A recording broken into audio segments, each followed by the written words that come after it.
आपने अब तक हमारे चैनल को सब्सक्राइब नहीं किया तो इस रेड कलर के बटन पर क्लिक करके आप इसे सब्सक्राइब कर सकते हैं और नई आने वाली वीडियोस के बारे में जानने के लिए इस रेड कलर के बटन के साथ दिए गए बेल के बटन को भी क्लिक कर लीजिए। तो व्यूअर्स अब स्टार्ट करते हैं आज की वीडियो। अस्सलाम वालेकुम व्यूअर्स, आप देख रहे हैं last look production YouTube channel में। आपका होस्ट हरसान शेरा एक नई वीडियो के साथ हाजिर हूं। व्यूअर्स आज की वीडियो है यूट्यूब गाइडलाइन के बारे में।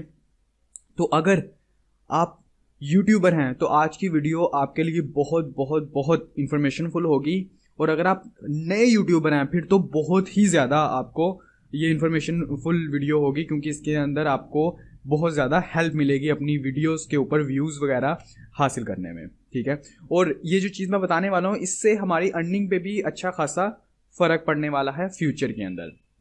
बेसिकली ये चीज़ देखी जा रही है कि अप्लाई हो चुकी है। ठीक है, और आगे फर्दर आपको पता है 2019 चढ़ने वाला है, तो इसका मतलब कि 2019 में इस चीज़ का बहुत ज़्यादा इफेक्ट होने वाला है हमारी वीडियोस के ऊपर जो कि यूट्यूब क्रिएटर्स हैं। तो इससे पहले सबसे पहले यहाँ पे दो चीज़ें मैं क्लियर करूँगा। एक कि what is algorithm, YouTube algorithm, कि यूट्यूब का एल्गोरिथम है क्या। ठीक है, और उसके बाद फर्दर मैं ये बताऊंगा कि 2019 में या अब तक एल्गोरिथम में क्या चेंज हो चुका हुआ है, क्योंकि सबको पता है कि यूट्यूब अपने एल्गोरिथम में चेंजेस करता रहता है। ठीक है, जैसे जैसे उसे अपनी ज़रूरत महसूस होती है कि अब उसके एल्गोरिथम में चेंजिंग्स आनी चाहिए, वो चेंज करता रहता है। ठीक है, लेकिन वो चेंजिंग्स मुकम्मल तौर पर बताता नहीं है कि मैंने ये चेंज किया है, क्योंकि फिर वो अगर वो मुकम्मल तौर से बता दे तो फिर कुछ ऐसे यानी कि लोग हैं जो उस एल्गोरिथम का मिसयूज़ करते हैं, गलत वीडियोस वगैरह को वो प्रमोट या करवाना शुरू कर देते हैं। तो इस वजह से वो मुकम्मल नहीं बताता। लेकिन जाहिर सी बात है जो यूट्यूब क्रिएटर्स हैं उन्हें देखकर समझ में आ जाती है कि ये चीज़ें अब चेंजिंग्स हो रही हैं, और कुछ जो ऑफिशियल वगैरह उनके यूट्यूबर्स हैं वो भी उसके बारे में बताते रहते हैं। ठीक है, तो सबसे पहले देखते हैं कि एल्गोरिथम है क्या।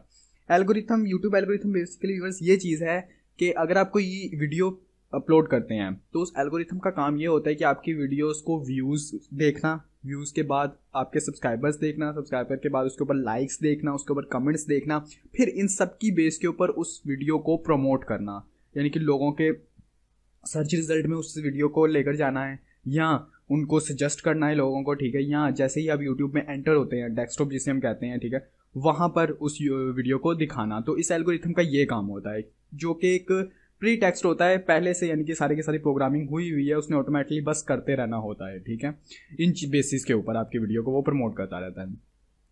लेकिन जो अब चेंजेस देखी जा रही हैं वो ये देखी जा रही है कि अब ना तो सब्सक्राइब से कोई फ़र्क पड़ रहा है, ठीक है, और ना ही उस बेल के आइकन से कोई फ़र्क पड़ रहा है व्यूज़ के ऊपर। उसकी वजह बेसिकली ये आ रही है क्योंकि अब जो ब्राउज़र फीचर है उसको बहुत ज़्यादा अहमियत दी जा रही है वीडियो को सजेस्ट करने के लिए, जो कि मैंने खुद भी उस चीज़ को एनालिसिस किया है कि ब्राउज़र फीचर बेसिकली बस ये चीज़ है कि अगर आप किसी वीडियो को 80 या 90% देखते हैं, यानी कि अगर आपने कोई वीडियो प्ले की और वो 5 मिनट की वीडियो है और आपने तकरीबन उसको 4.5 मिनट, ठीक है, या 5 मिनट पूरी देखी, ठीक है, तो वो वीडियो आपके ब्राउज़र फीचर में उसका एक रिजल्ट बन गया। ठीक है, उसके बाद एल्गोरिथम क्या करेगा जी कि वो वीडियो जिस चैनल की है वो फर्दर जब वीडियो फेंकेगा, आपने उस चैनल को सब्सक्राइब किया हो, बेल के आइकन को दबाया हो या ना दबाया हो, कोई फ़र्क नहीं पड़ता, वो फर्दर जब रेगुलर वीडियो अपनी फेंक रहा है, ठीक है, तो वीडियो आपको ऑटोमेटिकली वो सजेस्ट करता रहेगा, क्योंकि एल्गोरिथम को ये पता है कि आपने उसकी वीडियो मुकम्मल देखी है, आप उसकी वीडियो में इंटरेस्टेड हैं। ठीक है, तो इस चीज़ से ये पता चला कि अब हमारे सब्सक्राइबर या बेल आइकन का इतना खासा फ़र्क नहीं पड़ने वाला, बल्कि फ़र्क दो चीज़ों का पड़ेगा। एक चीज़ का ये पड़ेगा कि अगर आप रेगुलर नहीं हैं, यानी कि अगर आप यूट्यूबर तो हैं लेकिन आप रेगुलर नहीं हैं, तो इस चीज़ का आपके चैनल के ऊपर अच्छा खासा 2019 में फ़र्क पड़ेगा। तो इसलिए बेहतर ही यही है कि अगर आप रेगुलर नहीं हैं, अगर तो आप रेगुलर हैं तो फिर तो बहुत अच्छी बात है, लेकिन अगर आप रेगुलर नहीं हैं तो आप अपने यूट्यूब के ऊपर रेगुलर हो जाइए। रोज़ वीडियोस, यानी कि रेगुलर का मतलब ये भी नहीं है कि आपने रोज़ वीडियोस फेंकनी है, ठीक है, अब बस वीडियोस फेंकते ही जाएं पागलों की तरह, नहीं, इस चीज़ के ऊपर भी नहीं है। बस आपने अपना एक जो शेड्यूल है उसको आपने तोड़ना नहीं है। यानी कि फॉर एग्जांपल अगर आप कोई कोर्स वगैरह करवा रहे हैं तो फिर तो जाहिर सी बात है कि आपको वो वीडियोस फिर रोज़ ही फेंकनी चाहिए, क्योंकि वो तो एक कोर्स बेस पे चल रहा है, तो वो आपको वीडियोस रोज़ फेंकनी चाहिए। लेकिन अगर आपका शेड्यूल ये है कि आप 2 दिन बाद, 3 दिन बाद या हफ्ते में एक वीडियो फेंकते हैं, तो आप उसको फ्यूचर के अंदर भी इसी तरह से कंटिन्यू रखिए कि हर 3 दिन के बाद ही वीडियो अपलोड कीजिए, हर 4 दिन के बाद ही वीडियो अपलोड कीजिए। अगर हफ्ते में एक ही वीडियो आप अपलोड करते हैं तो हफ्ते में फिर एक ही वीडियो अपलोड ज़रूर कीजिए, ठीक है। इससे भी क्या होगा कि वो जो ब्राउज़र फीचर है वो मुसलसल चलता रहेगा और वो उसको सजेस्ट होती रहेंगी और आपके व्यूज़ के ऊपर अच्छा खासा फ़र्क पड़ेगा, चाहे आपके सब्सक्राइबर ज़्यादा हैं या नहीं है। लेकिन अगर आप ये करते हैं कि आपने एक दफ़ा एक वीडियो फेंक दी, ठीक है, उसको अब आपने देखा कि इतने ज़्यादा व्यूज़ मिल गए, ठीक है, आपने देखा कि आपके 1000 सब्सक्राइबर हैं लेकिन आपको व्यूज़ 5000 6000 मिल गए, ठीक है, तो आप सुकून से बैठ गए कि आपने अब दोबारा वीडियो 2 हफ्तों के बाद 3 हफ्तों के बाद फेंकी, आपने अपना शेड्यूल तोड़ दिया। तो उससे क्या होगा कि आप यहाँ से अपना शेड्यूल तोड़ेंगे और वहाँ से एल्गोरिथम कि वो जो फीचर है वो ख़त्म कर देगा, वो आपको ब्राउज़र फीचर के अंदर सजेस्ट आपको नहीं करेगा। इससे क्या होगा कि क्योंकि जो एक व्यूअर है वो अगर एक टाइम पे आपकी वीडियो देख रहा है तो वो किसी और की भी देख रहा है, ठीक है। अगर आपकी वीडियो उसे मिल रही है तो ठीक है, अगर नहीं मिल रही तो वो किसी और वीडियो पे चला जाएगा, वहाँ से किसी और पे, क्योंकि बेसिकली हम भी यूट्यूब के व्यूअर्स हैं, हम भी वीडियोस देखते रहते हैं यूट्यूब पर, तो आपको पता है कि हम भी किसी एक वीडियो के ऊपर तो इंतजार नहीं करते और ना ही इतना लंबा इंतजार करते हैं। तो इसके लिए बेटर है कि आप अपने शेड्यूल को फॉलो करें। और जो दूसरी चीज़ है वो ये है कि जो आपकी कैटेगरी है और जो आपका टॉपिक है आप उसके ऊपर भी फोकस लाजमन कीजिए, ठीक है। यानी कि अगर आपका हेल्थ से रिलेटेड चैनल है, ठीक है, और हेल्थ से रिलेटेड ही आप वीडियोस फेंकते हैं तो फिर मुसलसल फर्दर भी उसको इसी तरह से ही हेल्थ से रिलेटेड ही फेंकते रहें। उससे क्या होगा कि आपके जो सब्सक्राइबर्स हैं, जो व्यूवर्स हैं, सब लोग हैं वो क्या हैं, हेल्थ से रिलेटेड हैं, ठीक है। और अगर आप वहाँ पे कोई टेक की वीडियो फेंक देंगे तो वहाँ पे क्या होगा कि वो इस वीडियो में इंटरेस्ट नहीं लेंगे, ठीक है।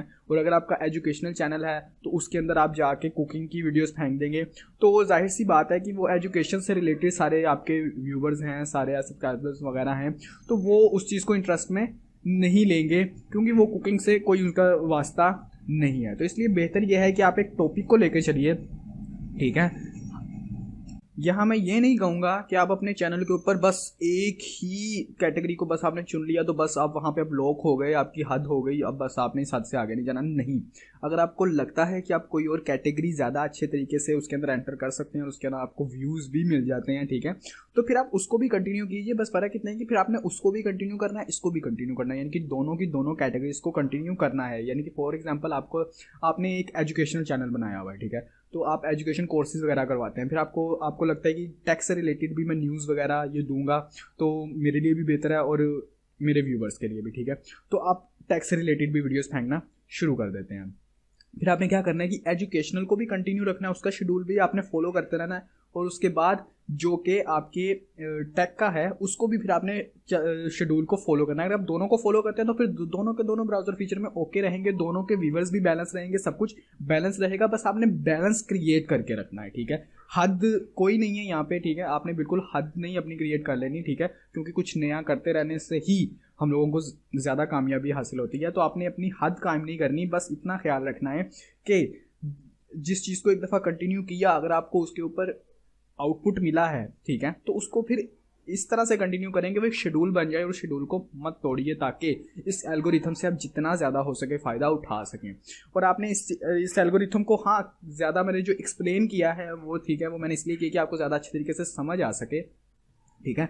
और इस चीज़ का असर आप अपने डेस्कटॉप के ऊपर ज़रूर देख रहे होंगे। जैसे ही आप यूट्यूब के होम पेज पर जाते होंगे तो आप इस चीज़ को साफ देखते होंगे कि यूट्यूब के होम पेज के ऊपर आपको ज़्यादातर वही वीडियोस देखने को मिलती हैं, या उन चैनल से रिलेटेड वीडियोस देखने को मिलती हैं, या उन टॉपिक से रिलेटेड वीडियोस देखने को मिलती हैं, जो कि वीडियोस आप मुसलसल देखते रहते हैं और पूरी वीडियोस 80% 90% तक वो वीडियो देखते रहते हैं। इस चीज़ का आप खुद भी एनालिसिस कर सकते हैं, कोई इतनी मुश्किल चीज़ नहीं है, ठीक है। तो व्यूअर्स, इसी के साथ मुझे उम्मीद है कि एल्गोरिथम क्या होता है ये भी आपको क्लियर हो गया, ब्राउज़र फीचर क्या होता है ये भी क्लियर हो गया, और एल्गोरिथम में क्या क्या चेंजेस हुई ये भी आपको क्लियर हो चुका होगा। अगर आज की वीडियो के हवाले से आपका कोई भी क्वेश्चन हो तो नीचे कमेंट बॉक्स में आप कमेंट कर सकते हैं। आपको कितनी समझ लगी और इस एल्गोरिथम से आप कितना फ़ायदा आपको हो रहा है या आप उठा सकते हैं, उसके बारे में मुझे अपनी कमेंट बॉक्स में ज़रूर बताइएगा। अगर आपको ये वीडियो अच्छी लगी तो इसे लाइक कीजिएगा, अपने दोस्तों और अपने फैमिली मेम्बर्स में शेयर कीजिएगा।